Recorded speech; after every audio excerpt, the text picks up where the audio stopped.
searches for a discontinued Apple product jumped 25% in 2025. Dumbphone sales in the UK rose 13% year on year. Is there a complete war on smartphones that awaits us? What is even happening? The craziest part is that nobody told them to do this. There was no campaign or anything ran by a large brand. So what's up with Dumbphones and iPods? The devices that our generation is leaving for. I'm going to show you in this video, as well as why people are switching this technology and how you can do it for $30 in a dream.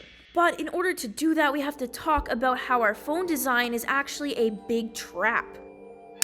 It's basically a slot machine in a lot of specific design, and with the music side of it, this is where it gets really specific. Somewhere along the way, a group of people started noticing what their smartphones were actually costing them. And what they found was the last place that anyone would even expect.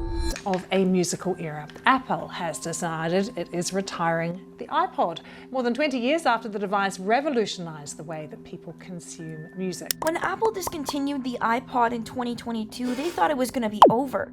But eBay searches rose absolutely massive in 2025 and 2026 for both Dumbphones and iPods.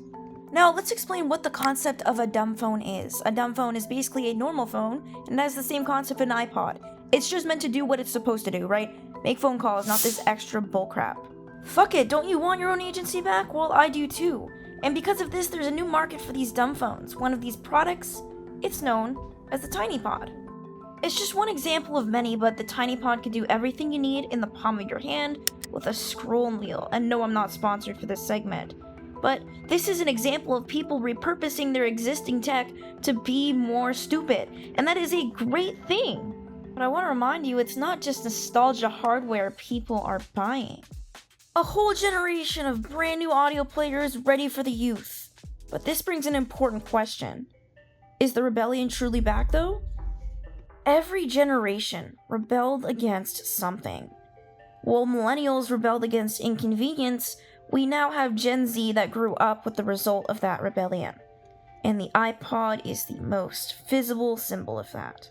Toronto, it's gotten the music lover trenders to actually go into stores and ask for their products to be reserviced. They just want to listen to music or make calls without the bullshit. And because of that, our repair shops are exploding. And the right to repair argument is only increasing too. I wrote out an entire whiteboard showing all of you here basically how to do this, and how are we supposed to go non-digital? Well, there's a couple of ways kids are doing it. I'm actually going to show you all of them right now. So my number one recommendation is a site called MusicBee, and basically what MusicBee does is MusicBee is a stuff with like skins and stuff like that. It's all going non-digital and digital. So it's a digital MP3 player, but it will be linked in the description. Number two, grab your mom's iPod. Take it back and download Rockbox, which we put later in the video, actually right after this segment. So Rockbox can actually help you revitalize your old MP3 player. It's got literally hundreds of skins, and it's got every MP3 player on this earth, which is what children are using, or rather what Gen Z is using to revitalize their smartness. You gotta be smart too. Number three is a dumb phone. Now, the thing about dumb phones over here is a lot of people are going to say this is a trap, right? And that is a problem, because when we have this stupid idea that everything is, a trend, or, it's kind of performative, it's like, where are we going to go? Anywhere, right? You gotta give it a shot. And unfortunately, it's also Lent. And one thing I've learned is people don't follow up on their promises. So you're gonna wanna actually get a fun, smart dumb phone. That's a Nokia flip decorated with stickers. That's how to become digitally very capable, and we're going to take this on back. Now, onto Rockbox.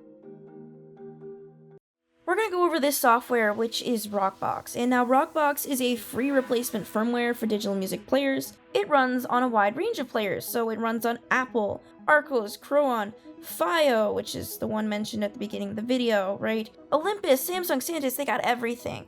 And yeah, it's got unstable ports too, but it's pretty much got everything. And the craziest part, this software is completely free. Now, it's really important to note that Rockbox 4.0 was just released. And the thing about Rockbox, they haven't released an update in such a long time. But because of the entire, MP3 movement, they've really been honing down. And so this was released on 1st April 2025. Best part, all free, as I said. And to say it's like, oh, I don't know how to install this. Well, I got news for you, bud. Look, installer, PDF online. You can read manuals on how to do it. And you think, oh, well, I don't like this theme. Look, it looks like crap. Well, no. Guess what? Boom!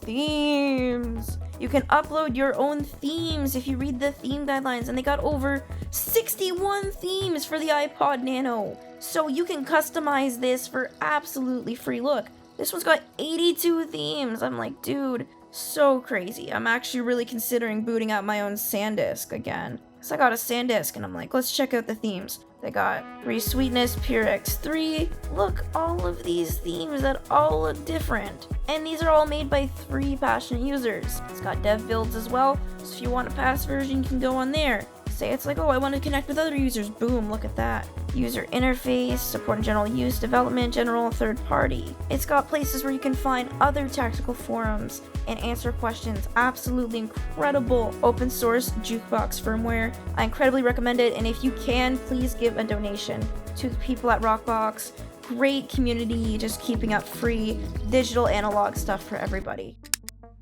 I will be linking everything in the description so that way you guys know exactly where to go for analog, but for stuff like analog, you should be expecting a price point of around $70 for the more aesthetic MP3 players. For a normal MP3 player, you just want one that does the job, it's going to be $30. And Dumbphones can range from $50 to $90, depends, but they really do depend. And I think the thing about this Dumbphones trend, it is a really, really positive trend that I love to see.